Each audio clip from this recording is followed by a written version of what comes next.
आज हम एक खास भाषा की गहराई में उतर रहे हैं। आर प्रोग्रामिंग, शायद नाम सुना हो इसका। पर ये डेटा की दुनिया में इतनी अहम क्यों है? क्या खास है इसमें? हमारे पास एक अच्छा सोर्स है इसके लिए, सनशाइन डिजिटल सर्विसेज का एक अवलोकन, आर प्रोग्रामिंग एक विस्तृत अवलोकन। तो आज कोशिश रहेगी कि इससे समझें कि आर की असली ताकत क्या है, क्यों लोग इसे यूज करते हैं, और हाँ, असल दुनिया में ये कहाँ कहाँ चल रहा है। तो चलिए शुरू करते हैं। आर सिर्फ कोड लिखने का मतलब एक और तरीका नहीं है। इसे खास तौर पर बनाया गया था स्टैटिस्टिकल कैलकुलेशंस के लिए, डेटा एनालिसिस और हाँ, ग्राफ बनाने के लिए। ये एक ओपन सोर्स एनवायरनमेंट है और इसकी शुरुआत 1993 में न्यूजीलैंड में हुई थी। रॉस याखा और रॉबर्ट जेंटलमैन ने की थी। मतलब एकेडमिक दुनिया से निकली है ये भाषा। तो इसे क्या चीज़ है जो बाकी भाषाओं से अलग करती है? पहली और शायद सबसे बड़ी बात, इसका जन्म ही स्टैटिस्टिक्स के लिए हुआ है ना। जैसे इसमें हाइपोथेसिस टेस्टिंग, मतलब किसी दावे को परखना, या रिग्रेशन एनालिसिस, वेरिएबल्स के बीच का रिश्ता समझना। और इसी से जुड़ी एक बहुत दिलचस्प चीज है इसका SRAN। स्ट्रैन। हाँ, SRAN मतलब कॉम्प्रिहेंसिव आर आर्काइव नेटवर्क। आप सोचिए, ये एक तरह की ऑनलाइन लाइब्रेरी है जहां कम्युनिटी के बनाए हुए 20,000 से ज्यादा पैकेजेस हैं। 20,000? ये तो ये तो बहुत ज्यादा है। हाँ, बहुत ज्यादा। और ये पैकेजेस आर की जो बेसिक क्षमताएं हैं ना, उनको कई गुना बढ़ा देते हैं। अच्छा, कुछ खास पैकेजेस जो मतलब ज्यादा चलते हो? हाँ, बिल्कुल। जैसे डेटा को संभालने के लिए, साफ करने के लिए डीप लायर बहुत पॉपुलर है। फिर अगर आपको शानदार ग्राफ बनाने हैं, विजुअलाइजेशन करनी है, तो ggplot2 का नाम सबसे पहले आता है। हाँ, ggplot2 का नाम तो सुना है मैंने। जी, वो अपने ग्रामर ऑफ ग्राफिक्स के लिए जाना जाता है। बड़ा लॉजिकल तरीका है उसमें ग्राफ बनाने का। और मशीन लर्निंग के लिए कैरेट जैसे पैकेज हैं। तो ये जो पूरा इकोसिस्टम है ना, ये आर की असली ताकत है। आपने विजुअलाइजेशन की बात की, तो क्या आर में ग्राफ बनाना वाकई इतना पावरफुल है? हाँ, बहुत। ggplot2 तो है ही।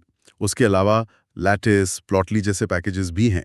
इनसे आप सिर्फ पब्लिकेशन क्वालिटी के स्टैटिक चार्ट्स ही नहीं, हम्म। बल्कि इंटरैक्टिव डैशबोर्ड भी बना सकते हैं, जो डेटा को समझने में, उसकी कहानी बताने में बहुत मदद करते हैं। अच्छा, और ये ओपन सोर्स भी है, राइट?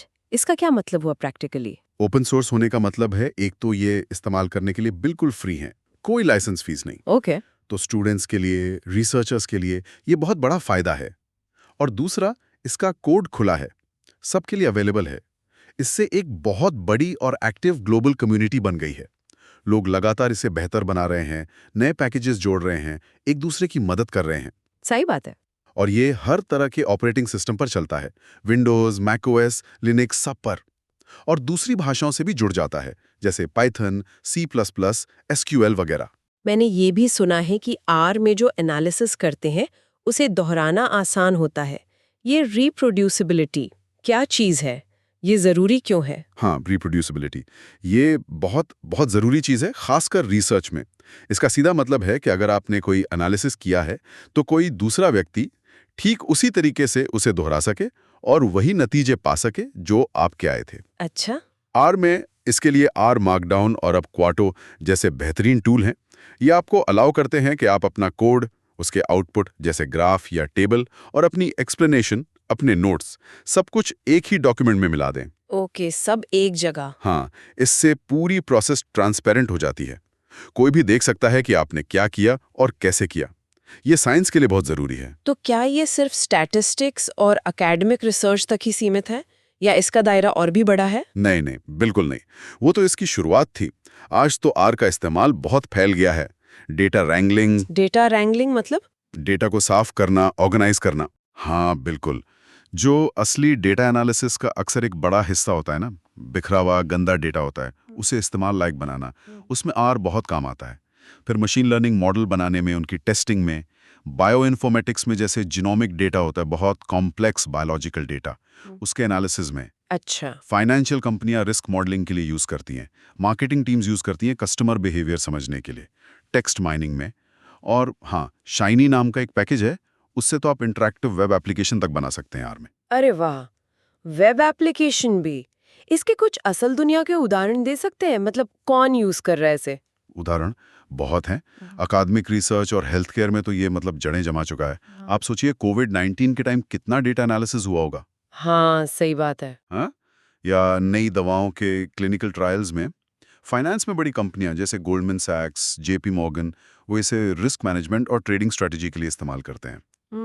फिर टेक कंपनियां जैसे अमेजॉन है, नेटफ्लिक्स है, वो कस्टमर डेटा को एनालाइज करने के लिए आर यूज करती हैं ताकि अपनी सर्विस इंप्रूव कर सकें। ओके।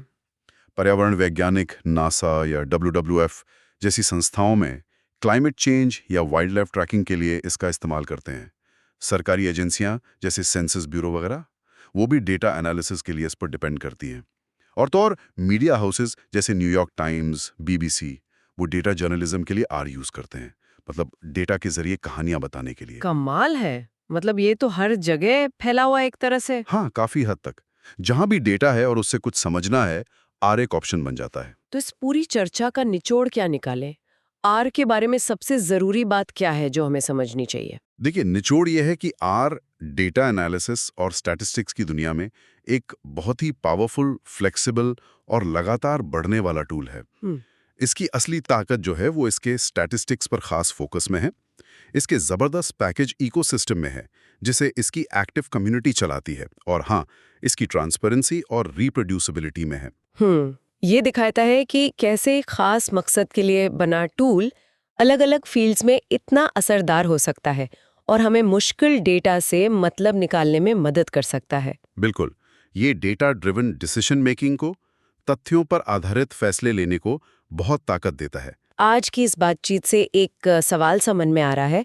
जिस तरह आर ने डेटा के साथ हमारे काम करने के तरीके को बदला है, भविष्य में ऐसी और कौन सी टेक्नोलॉजियां या टूल्स आ सकते हैं जो हमारे ज्ञान पाने और दुनिया को समझने के तरीके को इसी तरह फंडामेंटली बदल देंगे? ये सोचने वाली बात है।